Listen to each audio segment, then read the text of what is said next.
Hello and welcome to QuaysNews. I'm Tom Parker. And I'm Alice Peoples. Here's what's coming up on today's programme. We look at how lockdown affected our mental health. As people across Britain are heading to the polls today, we will also discuss why this election is called the Super Thursday. And our reporter Henry Archer takes a look at some of Salford's buildings.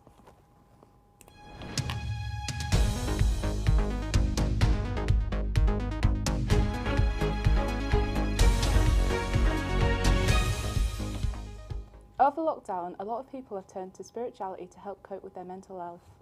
Ahead of Mental Health Awareness Week, next week, I went to find out more.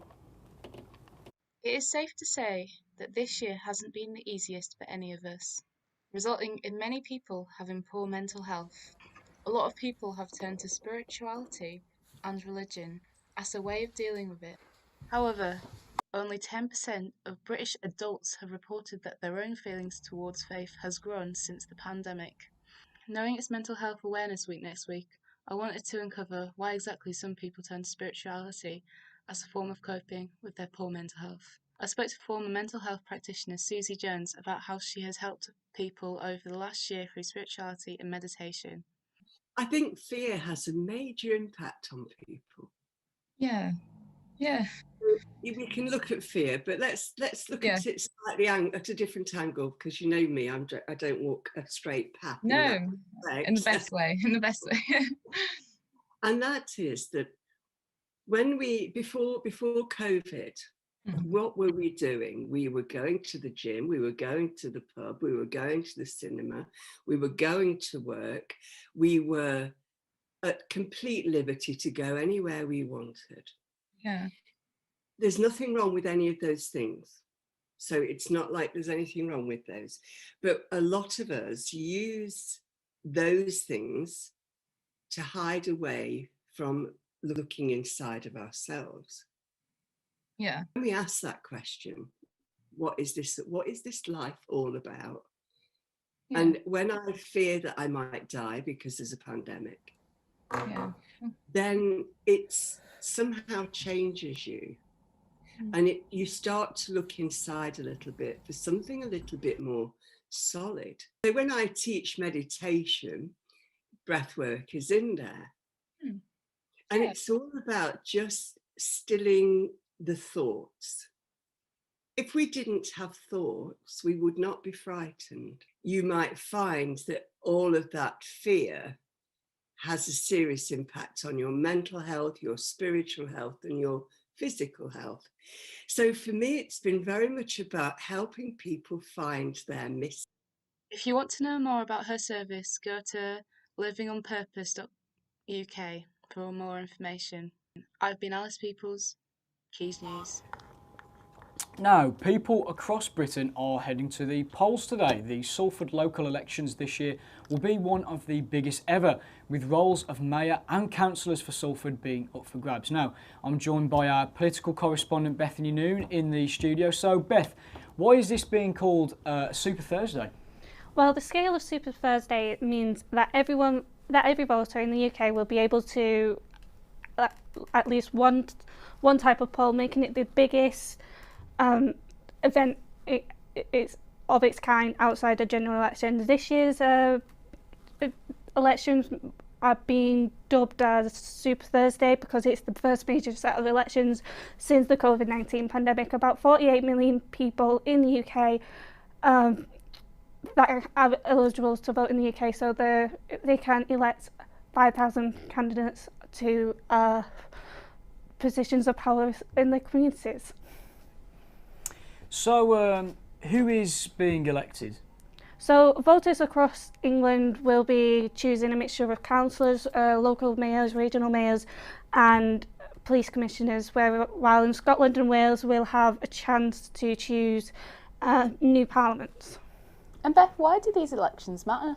So one main issue is the coronavirus and how it's been handled in communities, and according to a survey by the University of Essex.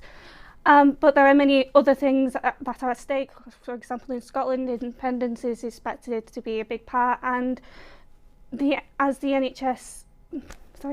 SNP seeks another referendum, parties want Scotland to stay part of the UK. Yep.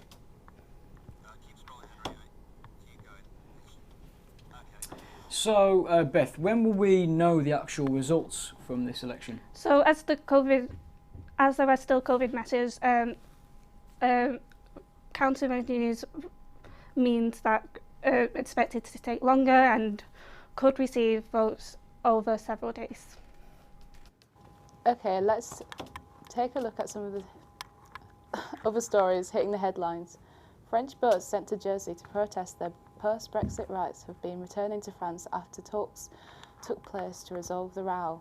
About 60 French and Jersey boats were blocking the Isle of St.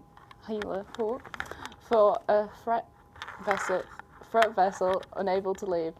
French fishermen say their rights are unfairly restricted by licenses issued by the island under a new system. The head of Normandy Sea Authority had previously said, "We're ready for war. We can bring Jersey to its knees." France has also threatened to cut off electricity to Jersey. Strong words there. Now, according to the Bank of England, the UK economy is expected to expand by 7.25% this year, with extra government cash for workers and businesses. As lockdown eases further, the bank expects the recovery to gather pace as the reopening of high streets, pubs and restaurants paves the way to a mini spending boom. More than 140 NHS staff members of the emergency department at Royal Manchester Hospital Infirmary have walked, run and cycled thousands of miles to raise funds for health and wellbeing projects in their hospitals. And the Royal Mail has unveiled a set of 12 special stamps honouring Sir Paul McCartney. In the set of stamps, they feature 8 album covers which has defined his career, with photos of Sir Paul in the recording studio. And finally, architecture is the science of the buildings of structures of buildings such as houses, places of worship or office buildings. Now, believe it or not, architecture is also the profession of an architect, and Salford Quays is the home to many different buildings and architectural structures. Our reporter, Henry Archer, went to see a few of the underappreciated buildings in Salford. Salford Quays is recognisable by the officers of Media City. The Dock 10 Studios are said to be the biggest in Europe, and the BBC's Key House is 135,000 square feet big. The television studios are the most acknowledged and photographed buildings in the area, which means the surrounding architecture often goes unnoticed. I stroll past the area most days, and so did some research into the design of the area. Here's my guide to the unappreciated architecture of Salford Quays. This bridge is the ideal place to watch the sunrise and is called an open swinging footbridge. Designed by Wilkinson Eyre, the bridge's main span is 213 feet when open. It has a curved bridge deck with an offset pivot mast, or, in normal words, it looks like a big ship at one end. Across the quay, the Lowry has a triangular design with a promenade encircling the building. Though many will have visited the theatre to see a production, few will have been to the Guggenheim Museum, a similarly designed building in Bilbao. The most striking and baffling building in the area to me, though, is this big thing.